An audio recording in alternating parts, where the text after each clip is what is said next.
Pada akhir dari Perang Dunia I, Inggris dan Prancis merebut hampir seluruh wilayah Ottoman di Timur Tengah dan mulai mempersiapkan kemerdekaan dari jajahannya. Satu persatu, negara yang dulu dikuasai oleh Sultan di Istanbul memilih pemimpinnya sendiri. Perayaan dan kegembiraan tersebar di mana-mana untuk menyambut kemerdekaan ini. British help, together with the hatred of the Turk, fostered the Arab revolt. Victory had not been cheap. They had cost over 160,000 casualties. But the Turkish Empire had been destroyed. Hanya saja, hal yang berbeda terjadi semenjak 14 Mei 1948. Alih-alih perayaan, kerusuhan tersebar luas. Angkatan bersenjata dimobilisasi dalam persiapan perang, dan perhatian seluruh dunia seakan terpaku pada Palestina. Akar permasalahannya, The rising tension in Palestine that held world attention. Partition had brought a new flare-up in the strife between Arab and Jew. The call for a holy war against the Jews went out from power. sepetak tanah di Palestina yang baru saja diproklamasikan sebagai Israel. Bagi bangsa Arab, Israel adalah tumor penjajahan yang harus dimusnahkan. Bagi bangsa Yahudi, Israel adalah buah perjuangan dari sebuah ide yang dulu dianggap tidak mungkin, bahkan haram. Bila konsep mengenai negara Yahudi sangat asing, bagaimanakah Israel bisa ada? Apakah ide yang memulainya?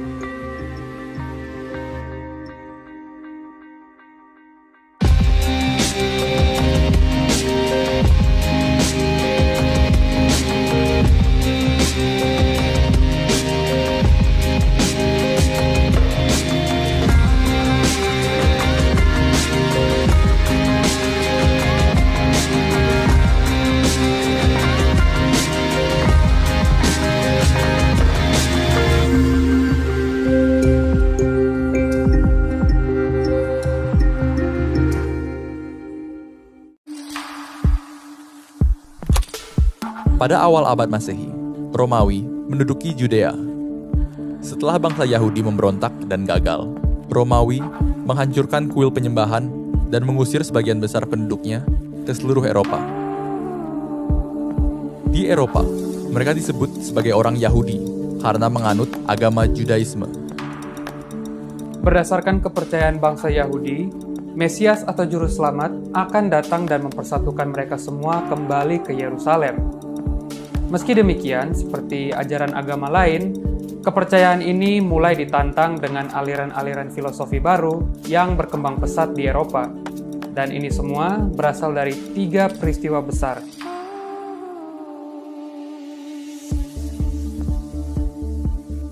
Ketiga hal tersebut mengakibatkan 2 hal. Pertama, pemisahan agama dan kehidupan publik. Kedua, peperangan di Eropa semakin memantik perasaan nasionalisme. Akibatnya, orang Yahudi di Eropa dipaksa untuk melupakan tradisi mereka demi mengasimilasikan dirinya dengan masyarakat Eropa. Berkat asimilasi, orang Yahudi mulai melupakan ajarannya. Bagi mereka, Palestina sudah menjadi tempat yang buruk, terbelakang, dan berbahaya karena dikuasai oleh Kekaisaran Ottoman. Meski diskriminasi masih kerap terjadi, Eropa Barat masih menjadi pilihan yang lebih baik. Namun, situasi berbeda terjadi di Eropa Timur.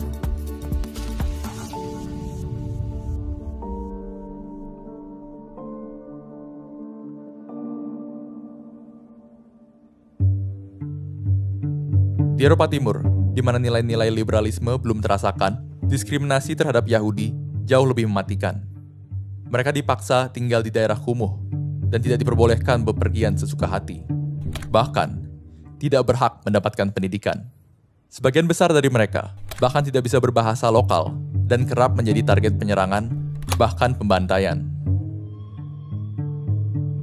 Bagi mereka, Palestina merupakan pilihan yang jauh lebih baik daripada tempat asal mereka.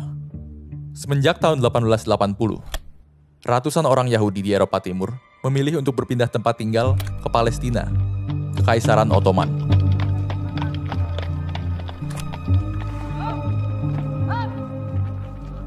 Hanya saja, rencana untuk imigrasi massal ini dilakukan tanpa perencanaan yang matang. Banyak pendatang ke Palestina yang meninggal karena penyakit malaria, kelaparan, atau ditangkap oleh pasukan Turki. Sepertinya, harapan mengenai kembali ke kampung halaman mereka telah.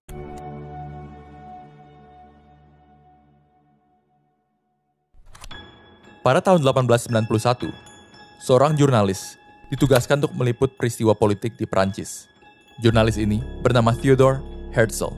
Setelah meliput berbagai serangan terhadap bangsa Yahudi di Perancis, Herzl mengambil sebuah kesimpulan pahit. Bangsa Yahudi akan tetap dianggap sebagai pendatang dan dianaktirikan dimanapun mereka berada. Tak peduli bahwa mereka sudah terasimilasi, menganut agama lokal, bahkan menjadi bagian dari angkatan bersenjata negara itu. Bagi dia, bangsa Yahudi tetap akan dibenci di mana saja mereka berada.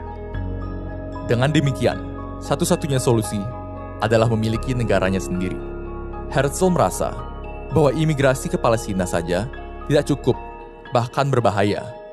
Hal pertama yang harus dilakukan untuk mendirikan negara Yahudi adalah memastikan dukungan dari negara Eropa yang besar terlebih dahulu. Setelah mendapatkan perjanjian resmi untuk membentuk sebuah negara, barulah imigrasi massal bisa dimulai. Disinilah ideologi Herzl bertentangan jauh dengan ajaran Judaisme. Apabila Judaisme didasarkan dengan agama yang menantikan keselamatan dari Mesias, ideologi Herzl didasarkan dengan nasionalisme Yahudi. Herzl merasa bahwa bangsa Yahudi tidak bisa menunggu terlalu lama. Bangsa Yahudi menurutnya harus mengambil alih takdir mereka dan segera membentuk negara di Palestina. Ideologi Herzl inilah yang kemudian dinamakan sebagai Zionisme. Dan mulailah Herzl menyebarkan ideologinya. Pada tahun 1897, dia mengumpulkan tokoh Yahudi dari seluruh Eropa dalam Kongres Zionis pertama. Rencana yang ditawarkan Herzl mendapatkan banyak dukungan dan penolakan. Bagi mereka yang menentang Zionisme, membuat sebuah negara bagi bangsa Yahudi akan melanggar kitab Taurat, di mana hanya Mesiaslah yang bisa mempersatukan bangsa pilihan Tuhan. Namun, Herzl tidak menyerah. Dia mulai mendekati beberapa petinggi dari Jerman yang dekat dengan Kekaisaran Ottoman. Setelah mendapatkan dukungan mereka, barulah dia beranjak ke Kekaisaran Ottoman. Untuk meminta sepetak tanah tersebut, dia menawarkan bantuan keuangan bagi Kekaisaran Ottoman.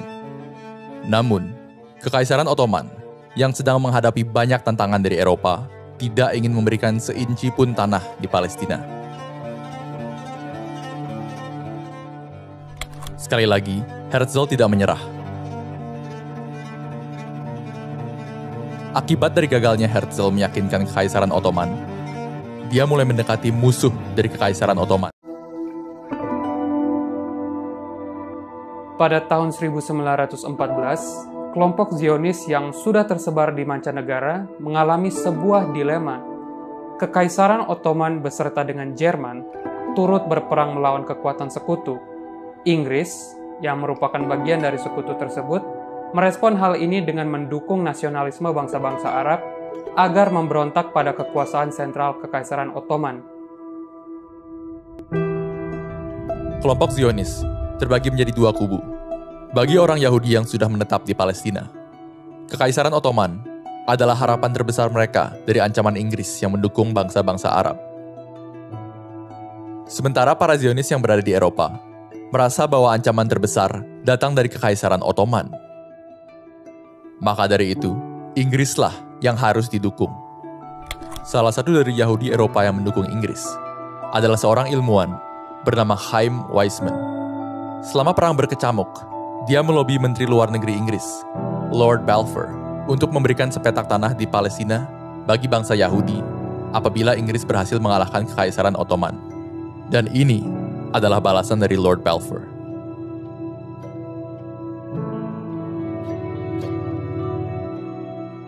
Empat tahun kemudian, yakni pada tahun 1918, Inggris terbukti berhasil mengalahkan Kekaisaran Ottoman.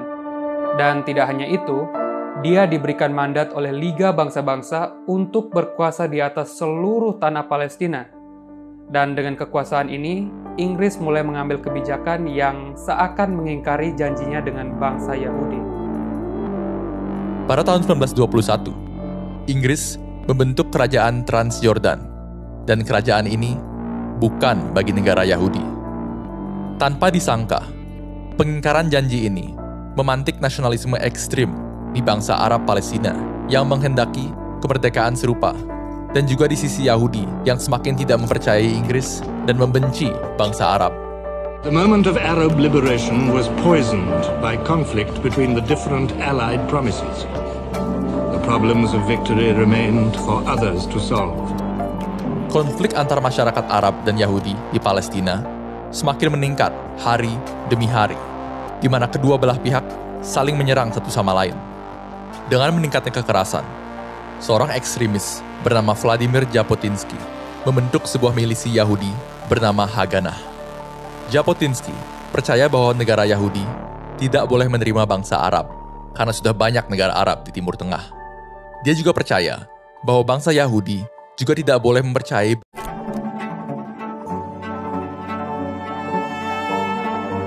Inggris.